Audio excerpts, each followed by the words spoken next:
Hello everybody, welcome to high priestess 7777। कैसे हैं आप सब लोग।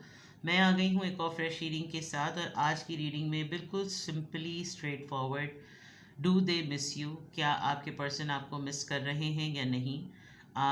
मैंने डिवाइनली गाइडेड पे message of the day upload किया है। वहाँ पे टेलीपैथिकली बहुत ज़्यादा कनेक्शन नज़र आ रहा है। वहाँ पे एक प्रोसेस नज़र आ रहा है। आप वहाँ पर जाकर मैसेज भी चेक कर सकते हैं। डेली वहाँ पर मैसेज ऑफ द डे होता है। And then I was just thinking about it कि इतना ज़्यादा मैनिफेस्टेशन और इंट्यूशंस और साइकिक एबिलिटी और टेलीपैथी की बात हो रही है, तो आई थॉट कि मैं यहाँ पर एक रीडिंग करूँ कि डू दे मिस यू। क्या आपके पर्सन आपको उसी डेस्पिरेशन के साथ मिस कर रहे हैं जितने डेस्पिरेशन के साथ आप उनको याद कर रहे हैं। एंड अगर कर रहे हैं तो क्यों, और अगर नहीं कर रहे हैं तो क्यों। रिगार्डलेस आप दोनों के दरमियान लव सिचुएशन जिस भी स्टेज की हो, जिस भी फेज़ की हो, ये रीडिंग सबके लिए ओपन है। टाइमलेस, जनरल और कलेक्टिव। जब कभी भी आपकी नज़र से गुजरेगी तो ये आपका उस वक्त का मैसेज आपने वही लेना है जो लगे आपको अपनी सिचुएशन से मैच करता हुआ। टैरो में ये मैसेजेस आए हैं, सब आपने अपने ऊपर इम्पोज नहीं करने, और इनकी बेसिस पर आपने कोई फाइनल डिसीजन नहीं बनाना है। आप अपनी प्राइवेट रीडिंग करवाएं। डिस्क्रिप्शन बॉक्स में मेरा नंबर मौजूद है, साथ ही में सेकंड चैनल का लिंक मौजूद है, और दोनों ही चैनल्स पर रीडिंग लेने के लिए मेरा कॉन्टैक्ट नंबर एक ही है। So without any further delay, let's see कि क्या आपके पर्सन आपको मिस कर रहे हैं। Do they miss you. Close your eyes, think about your person. उनका चेहरा अपनी आंखों के सामने लेकर आइए और सोचिए और पूछिए कि क्या वो आपको मिस कर रहे हैं या नहीं।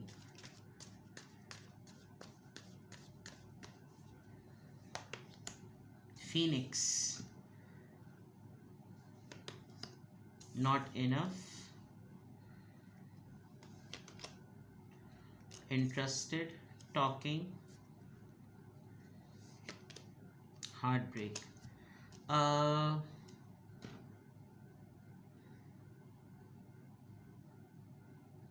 अगर मैं आपके पर्सन की सिचुएशन को देखूं तो ego is the big name, और ये आपको जब मिस करते हैं तो मिस करने से ज़्यादा इनको आपका एक ऐसा ख्याल आता है जिसमें इनको आप पर गुस्सा आता होगा, और वो ये कि आप का एटीट्यूड बहुत है।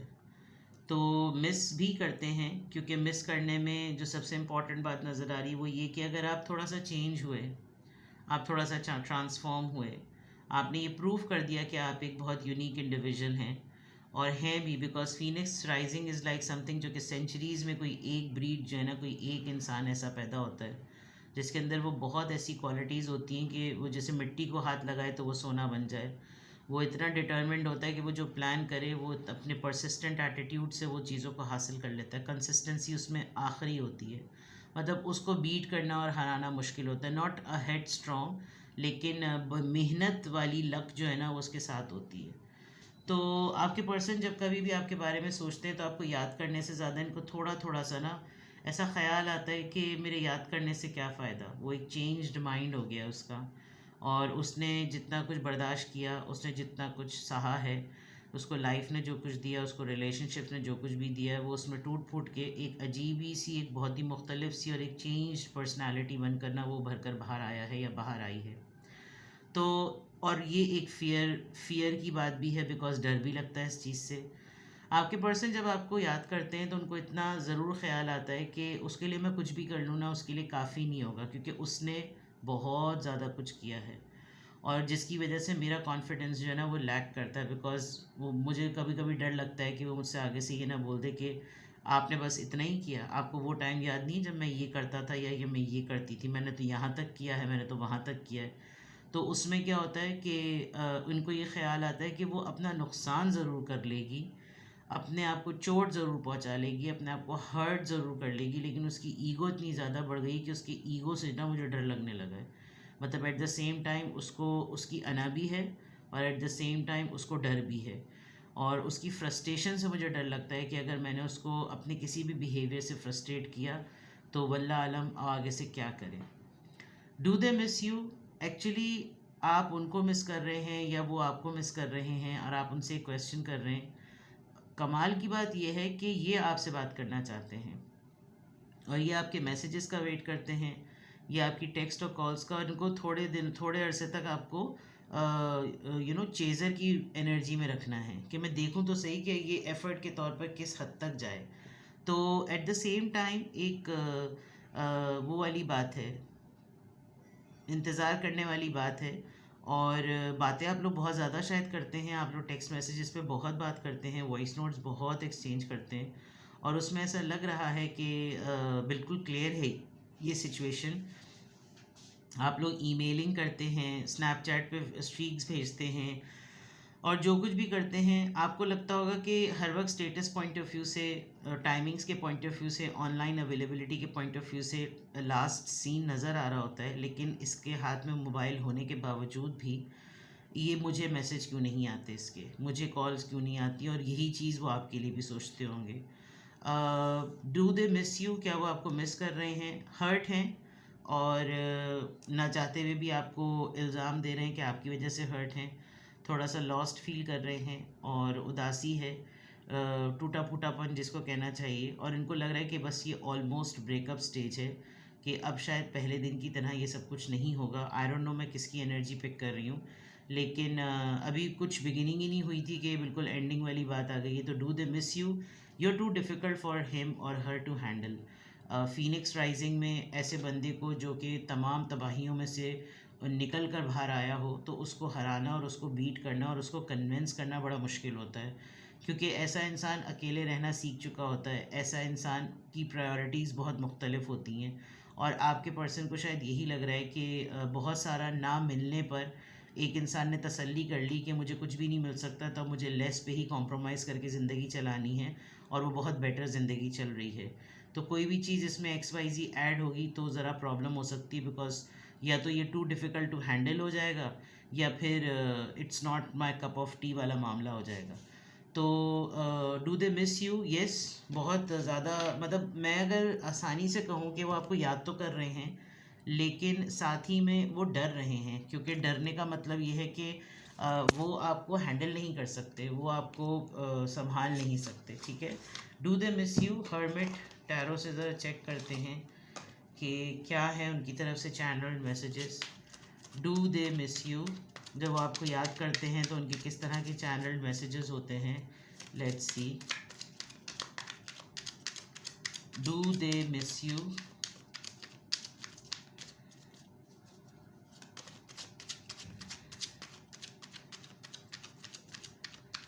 Do they miss you,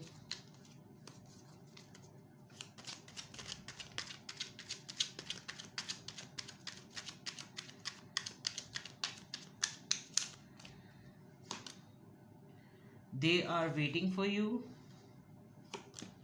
seek professional advice, sex with you, maybe, listen to your heart, do you even care. देख लीजिए, आखिर में तमाम बातें सोचने के बाद आपके ऊपर ही उन्होंने इल्ज़ाम ठोक दिया कि तुम्हें क्या फ़िक्र भी है मेरी। They are waiting for you, they are waiting for you. जो मैंने पहले बात की कि आप तो उनके टेक्स्ट मैसेज का, कॉल का, कांटेक्ट करने का वेट कर ही रहे होंगे, वो तो आपको मिस कर ही रहे होंगे, लेकिन वो फिर भी इस सिचुएशन में होने के बावजूद वो आपका इंतज़ार कर रहे हैं। अगर आप दोनों ने इस रिलेशनशिप को एंड करने का सोच लिया है, तो हो सकता है कि कहीं ना कहीं वो आपको ये भी कहें, अगर बात हो तो, कि यार तुम किसी ऐसे इंसान से बात करो जो इस तरह इसी तरह के रिलेशनशिप से गुजरा हो, इसी तरह की सिचुएशन से गुजरा हो, तो हो सकता है तुमको एक प्रोफेशनल एडवाइस मिले अपने काम के सिलसिले में, अपने रिश्ते के सिलसिले में, तो तुम शायद एक बेटर फैसला कर सको। अगर वो आपको मिस कर रहे हैं तो डेस्परेटली एक चीज़ तो बिल्कुल क्लियर है कि उनको ये चीज़ आपके साथ चाहिए ही चाहिए, कि मिंगल करना चाहते हैं, इंजॉय करना चाहते हैं। शायद उन्होंने ऐसी कोई बात कही हो, आपको ये बात मुनासिब ना लगी हो सकता है, मे बी आई है तो हो सकता है ऐसा हो, और एजम्पशंस पे नहीं जा रहे, कोई कुछ तो इन्होंने नोट करके रखा हुआ है। इस पूरे प्रोसेस में जब आप ये सवाल पूछ रहे हैं कि वो आपको मिस करते हैं या नहीं, you need to go to listen to your heart. आप अपनी गट फीलिंग्स पर जाएं, वैसे ही आपकी इंट्यूशंस काफ़ी एक्टिव चल रही हैं, तो आप ये सोचें कि इस पूरी सिचुएशन में ये जो पूरा सिनेरियो बना हुआ है, जिसमें मुझे ये तक पूछना पड़ रहा है कि क्या अब उसको मेरी याद भी आती है या नहीं, तो आपका दिल एकदम से क्या गवाही देता है। आपका दिल जो बात कह रहा होगा ना, आपकी जो गट फीलिंग कह रही होगी, जो रीज़न बन रही होगी कि आज आपको ये पूछना पड़ रहा है कि उसको मेरी याद आती है या नहीं, वही असल में एक्चुअली वो आंसर है। और डू यू इवन केयर में देखें आप, उल्टा उनकी तरफ से क्वेश्चन आ रहा है, तो दैट मीन्स कि इनके अंदर हल्का सा एलिमेंट नार्सिसिज्म का भी है, कि ये सारी गलती होने के बावजूद भी कुछ ऐसा रुख मोड़ देते हैं कि गलती आपकी तरफ आ जाती है, हार्ट ब्रेक आपकी तरफ आ जाता है, आप जो है वो ज़्यादा गिल्ट में आने लगते हैं कि क्या मुझसे ऐसा क्या हुआ है जिसकी वजह से ये मुझसे इस तरह का क्वेश्चन कर रहा है या कर रही है। ठीक है, देखते हैं। Vice versa tarot deck use कर रही हूँ, ये फ्रंट बैक इमेजेस होते हैं, हमेशा बताती हूँ मैं। Do they miss you?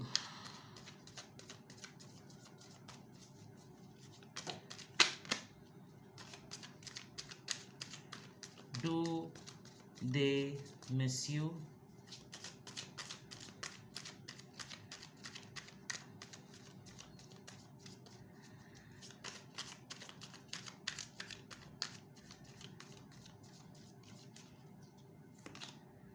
Nine of Wands, Aries, Leo, Sagittarius, the Hangman, Nine of Pentacles, Taurus, Virgo, Capricorn, high priestess. देख लीजिए जनाब, ये आपकी हैबिट्स से वाकिफ़ हैं और इनको अच्छी तरीके से पता है। मैंने कहा था कि मैंने मैसेज ऑफ द डे में कहा था कि आपको नज़र लग सकती है, और यहाँ आप देखें इसका जो पानी का बोल है उस पानी में ब्लड आ रहा है। 10 of cups, cancer, Scorpio, Pisces. ये ना किसी एक पॉइंट पर, मतलब ये जो आपको मिस करने वाली एनर्जी है, ये अपनी किसी पॉइंट पर ना अटके हुए हैं। ईगो कह लें और बिला वजह की कोई लॉजिक कह लें, कोई जहन में बात फंस गई है वो कह लें, बिकॉज बाकी तमाम चीज़ें सॉर्ट आउट हुई हुई हैं। इस सिचुएशन में अगर इनको आपकी याद भी आ रही है ना, तो ये किसी एक चीज़ को पकड़ के खड़े हुए हैं। नहीं, ये उसने मेरे साथ गलत किया, ये उसने मुझे क्यों कहा, ये बात उसके जहन में क्यों आई, उसने मेरे बारे में ऐसा क्यों सोचा, चेंज्ड माइंड, यू नो, उसका जहन क्यों बदल गया है मुझे लेकर। ये तमाम बातें इनको बस ये इस तरह से सोच रहे हैं कि जैसे ये ब्लेम है। ये आपके पर्सपेक्टिव से नहीं सोच रहे कि आपने ये कहा क्यों। हो सकता है आप लोगों की बातचीत ही इस बारे में ना हुई हो। रियलाइजेशन के बजाय इन्होंने अननेसेसरीली, इनको खुद भी बहुत तकलीफ़ हो रही है, ऐसा नहीं कि बहुत ज़्यादा इन्जॉय कर रहे हैं, बिकॉज आई वत मिसअंडरस्टैंडिंग कहीं किसी भी रिश्ते में हो जाए तो इंसान परेशान ही रहता है, चिड़चिड़ा सा हुआ होता है, और ये तो बिल्कुल ही लटक गए हैं। पता इनको बहुत कुछ है, पता इनको सब कुछ है, और ये मेल ईगो के ऊपर ना इन्होंने बात ले ली है। थोड़ा सा ये है कि जब कभी भी आपके बारे में सोचते हैं, आपको मिस करते हैं, तो इनको लगता है कि शायद आप हमेशा से आज़ाद रहना चाहते हैं, आप अपनी बात को ना मनवाना चाहते हैं, आप इनको रूल करना चाहते हैं, आप अपना लाइफस्टाइल फ्लेक्स करते हैं, आपको अपनी लग्जरी पे बहुत ज़्यादा गुरूर है और आप बहुत प्राइड में रहते हैं। एक्चुअली फीनिक्स राइजिंग से ये बात लगती भी है। दूसरा, ये आपकी साइकिक एबिलिटी को मानते हुए कभी कभार ना उसको टोकते हैं कि मैं ना भी चाहूँ ना इसको कुछ बताना, तो इसको टेलीपैथिकली पता चल जाएगा। मैं ना भी इसको कुछ बोलूँ लफ्ज़ ब लफ्ज़, तो इसको मेरी बॉडी लैंग्वेज से पता चल जाएगा। ये इतना ज़्यादा इसको पब्लिक को रीड करने का इतनी इसकी ख़ास सलाहियत है कि ये फ़ौरन सेंस कर सकता है या कर सकती है कि सामने वाला क्या कर रहा है। एट द सेम टाइम इनको आपकी साइलेंस भी बहुत ज़्यादा इरिटेट कर रही है, क्योंकि हाई प्रीस्टेस और हैंगमैन अगर वो अपनी जगह लटके हुए हैं तो आप हाई प्रीस्टेस बनकर बिल्कुल खामोश हुए हुए हैं, और इससे कोई चीज़ अफेक्ट नहीं हो रही सिवाय आप दोनों के रिलेशनशिप के। तो do they miss you? Yes they do miss you, and they are quite concern कि ये रिश्ता फिर किस तरफ जाएगा। विद द 10 ऑफ कप्स आप लोगों ने सोचा ये है कि कमिटमेंट हो, फैमिली हो, रिश्ता हो, स्टेबिलिटी आए, हम एक दूसरे को कपल समझें, हम एक दूसरे को कंप्लीट समझें, एक दूसरे के साथ कंप्लीट समझें, लेकिन वैसा हो नहीं रहा, बिकॉज दो लोगों की इधर ईगो और दो लोगों की इधर ईगो, और एक यहाँ पर रिलेशनशिप का आड़े आना। तो do they miss you? May be आप एक मैरिड पर्सन से भी डील कर रहे हैं और उसकी टॉप प्रायोरिटी पर उसका स्पाउस जो है ना वो सर पे खड़ा हुआ है कि मैं इसके ऊपर ताक के नज़र रखूं कि ये जो भी एक्टिविटी करे मुझे पता चल जाए, जिसकी वजह से भी इनका डिले आ रहा है। प्लस ईगो बहुत ज़्यादा है, एक अननेसेसरी बात को दिल से लगा कर बैठ गए हैं कि बस अब यही होगा, इसी तरह से होगा, जो कि हो सकता है थोड़ा ट्रबल कर रही हो। साथ में वही ईगो को लेकर दिल पे लगा लिया और अब यही सोचना कि नहीं, ये मेरी गैरत गवारा नहीं करती कि मैं इस तरह से कुछ करूं। तो ये सारी बातें होने पर आप ये बस समझें कि वो आपको मिस नहीं कर रहे, आप उनके दिमाग में घुसे हुए हैं। वो चाहे आपको चिढ़ कर ही क्यों ना याद कर रहे हैं, लेकिन कर रहे हैं क्योंकि उनको ये सारी सूरत हाल होने के बावजूद या तो उनको आपसे रूठना है या आप दोनों को एक दूसरे से लड़ना है, कोई बात है जो आप दोनों को एक दूसरे से कहनी है। और उन उस तमाम प्रोसीजर में, उन तमाम बातों में जब मिसअंडरस्टैंडिंग क्लियर होगी तो हो सकता है चीज़ें मुख्तलिफ हो जाएं। तो do they miss you? Yes, they are thinking about you and they are missing you at the same time. तो ये चीज़ नज़र आ रही है। इन तमाम बातों को देखने के बाद, इस तमाम एनर्जी को रीड करने के बाद, क्या वो आपको कांटेक्ट करेंगे? 10 of swords, Libra, Gemini, Aquarius. इनको काफ़ी धचके लग रहे हैं, इनको काफ़ी प्रॉब्लम्स हो रही हैं। लाइफ में और भी 2-3 मैटर्स ऐसे चल रहे हैं जिसमें इंसाफ रिक्वायर्ड है और इनके साथ किसी केस को लेकर, किसी डील को लेकर इनके साथ कुछ धोखा हुआ है और शायद ये कोर्ट के चक्कर लगा रहे हैं, उसकी हेयरिंग और उसकी पेशी वगैरह जो होती है उसके लिए जा रहे हैं। और मे बी इनको कोई लेट डाउन होने का कह रहा है कि तुम्हें माफ़ी मांगनी पड़ेगी, तुम्हें झुकना पड़ेगा, मुखमुखा करने के लिए तुम्हें नीचे आना पड़ेगा। तो क्या ये आपको कांटेक्ट करेंगे? एज सून एज ये इस सिचुएशन से निकलेंगे तो this card is quite positive. हो सकता है ये हल्का फुल्का आपको हाय हेलो ज़रूर करें, ठीक है। नो कांटेक्ट नहीं लग रहा, लेकिन किसी झमेले में पड़े हुए नज़र आ रहे हैं, सही है। किसी भी पॉइंट ऑफ टाइम पे आपको लगे कि आपको मुझसे प्राइवेट रीडिंग लेनी है तो डिस्क्रिप्शन बॉक्स में मेरा नंबर मौजूद है और साथ में सेकंड चैनल का लिंक भी है। दोनों ही चैनल्स पर रीडिंग बहुत ही रिलीजियसली अपलोड हो रही हैं, तो आप रीडिंग्स देखिए, टॉपिक्स को देखिए। अगर तो टॉपिक्स आपको जनरल रीडिंग से ही कवर हो जाते हैं, वेल एंड गुड, लेकिन अगर आपको प्राइवेट रीडिंग लेनी हो तो डिस्क्रिप्शन बॉक्स में मेरा नंबर मौजूद है, साथ ही में सेकंड चैनल का लिंक भी है। अपना बेहद ख्याल रखिए, बाय बाय।